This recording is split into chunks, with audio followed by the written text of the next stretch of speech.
ಕಂದ ಆದ್ರೆ ಓಡು, ಇಲ್ಲ ಅಂದ್ರೆ ನಡಿ, ಅದೂ ಆಗಿಲ್ಲ ಅಂದ್ರೆ ತೆವಳು. ಅಷ್ಟೇ ಹೊರತು ಒಂದೇ ಕಡೆ ಆತರ ಕದಲ್ದೆ ಇದ್ಬಿಡ್ಬೇಡ. ಉದ್ಯೋಗ ಹೋಯ್ತು ಅಂತ, ವ್ಯಾಪಾರದಲ್ಲಿ ನಷ್ಟ ಆಯ್ತು ಅಂತ, ಸ್ನೇಹಿತರು ಮೋಸ ಮಾಡ್ಬಿಟ್ರು ಅಂತ, ಪ್ರೀತಿ ಮಾಡಿದವ್ರು ಬಿಟ್ಟು ಹೋದ್ರು ಅಂತ ಹಾಗೆ ಇದ್ದು ಹೋದ್ರೆ ಹೇಗೆ? ದೇಹಕ್ಕೆ ಹೊರತು ದಾಹಕ್ಕೆ ಕೆಲ್ಸಕ್ಕೆ ಬಾರದೆ ಇರೋ ಆ ಸಮುದ್ರದ ಅಲೆಗಳೇ ಎಗರಿ ಎಗರಿ ಬೀಳ್ತಾ ಇದ್ರೆ ನೀನ್ ಅಂದ್ಕೊಂಡ್ರೆ ನಿನ್ ಹಣೆ ಬರಹಾನೇ ಇಷ್ಟು ಅಂದ್ಕೊಳ್ಳೋರು ಕೂಡ ನಿನ್ ಮುಂದೆ ಬಂದು ತಲೆ ತಗ್ಸ್ ನಿಂತ್ಕೋಬೇಕು, ಆತರ ಮಾಡೋ ಶಕ್ತಿ ನಿನಗಿದೆ. ಆದ್ರೆ ನಿನಗೆ ಬಂದ ಸ್ವಲ್ಪ ಕಷ್ಟಕ್ಕೆ ನೀನೇ ಈ ತರ ತಲೆ ತಗ್ಗಿಸ್ಬಿಟ್ರೆ ಹೇಗೆ? ಸೃಷ್ಟಿಯಲ್ಲಿ ಚಲನೆಯಲ್ಲಿರುವ ಯಾವ ಅಣುನು ಸುಮ್ನೆ ನಿಂತ್ಕೊಳ್ಳೋದಕ್ಕೆ ಸಾಧ್ಯನೇ ಇಲ್ಲ. ಹರಿಯೋ ನದಿ, ಬೀಸೋ ಗಾಳಿ, ರಾತ್ರಿ ಕಳೆದ ಮೇಲೆ ಬರೋ ಸೂರ್ಯ, ಅಂದ್ಕೊಂಡಿರೋದು ಸಾಧಿಸ್ಬೇಕು ಅಂತ ನಿನ್ನೊಳಗಡೆ ನರ ನರದಲ್ಲೂ ಹರಿತಿದೆಯಲ್ಲ ರಕ್ತ, ಅದ್ರ ಸಮೇತ ಏನು ನಿಲ್ಲೋದಕ್ಕೆ ಸಾಧ್ಯ ಇಲ್ಲ. ಏಳು, ಹೊರಗಡೆ ನಡಿ. ಆ ಮನಸ್ಸಿನ ಸಂಕೋಲೆಗಳಿಂದ ನಿನ್ನನ್ನ ಬಿಡಿಸ್ಕೋ. ಒಂದೊಂದೇ ಹೆಜ್ಜೆ ಹಾಕ್ತಾ ನಡೆಯೋದಕ್ಕೆ ಶುರು ಮಾಡು. ನೀನ್ ಮಲಗೋ ಹಾಸಿಗೆ ನಿನ್ನ ಹಾಳು ಮಾಡೋಕೆ ಮುಂಚೆನೆ ಆಲಸ್ಯನ ಕಿತ್ತೆ ಎಸ್ದು ಬಿಡು.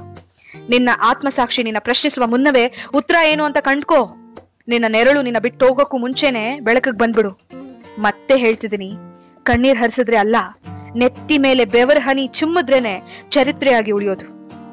ಇದು ಓದಿದ್ರೆ ಪದಗಳು ಮಾತ್ರನೇ, ಆಚರಿಸಿದ್ರೆ ಅಸ್ತ್ರಗಳು.